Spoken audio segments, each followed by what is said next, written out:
They had a relationship with the European Cup, the Champions League, because, of course, they'd won it so many times. So there was always this talk of the history of the club. I mean, people went back to that era of Di Stefano and Puskas and Gento and things like that. Pictures on the wall, Di Stefano walking around the building. You were hit with the fact of, you have to win a trophy this year. Once you set foot in the Bernabeu on a Champions League night, it's an incredibly special place. A lot of the players disliked the Galactico name. Roberto Carlos, for instance, he's not one of the Galacticos, or the so-called Galacticos, but of course he's possibly the best left back you'll ever see. But Luis and Zizou were the so-called Galacticos, and Luis was great. Zizou was completely different because he arrived, he didn't know Spanish, I think he only knew French, so he was actually quite quiet in the dressing room, quite shy, quite humble gentleman, considering he was possibly the greatest player on the planet at that moment in time. All I could say about them is incredibly professional, no egos when it comes to a game time.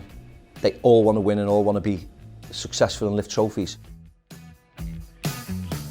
I finished my last game for Liverpool at Anfield, and 24 hours later my mother passed away. She'd been very ill for a while. And 6 weeks later, I left for Madrid. So my father had lost his life partner, of course, my mother, and he couldn't watch me every single game and follow me around. And he was pressured to do well to a certain extent. And I was nervous that everybody was coming over to watch. We'd laugh and joke on the bus and be ready for it and talk to each other. And then I'd start to warm up internally in the dressing room, just focusing on the game. But the goal came out of nothing, a long throw, I think, and got cleared in the air. And I just nipped in front of, I don't know, whoever was marking me. I hit it really nicely. The goalkeeper was a little bit unsighted, flew in. I was never a big celebrator of goals, but I turned and ran towards where my dad was and sort of celebrate. I think I'd go like this, celebrated towards them.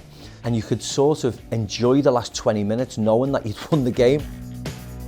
Everybody was singing songs after the game and partying behind the goal and all that, which was great. And I remember going into the dressing room and they're all singing these Spanish songs, which I didn't know any of the words. And actually I remember getting my phone and I left the dressing room and I sat outside the dressing room on the floor and I had loads of messages off different people. Yeah, it was a very special moment. It doesn't replace the buzz that you used to get in playing, but it certainly gives you that fix of football matches and big occasions. You know, when you're in the studio and when you're in the game, it's completely different.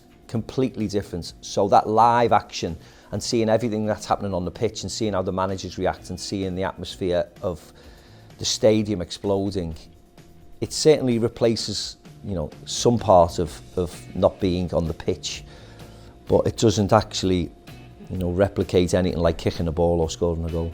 As long as people tell me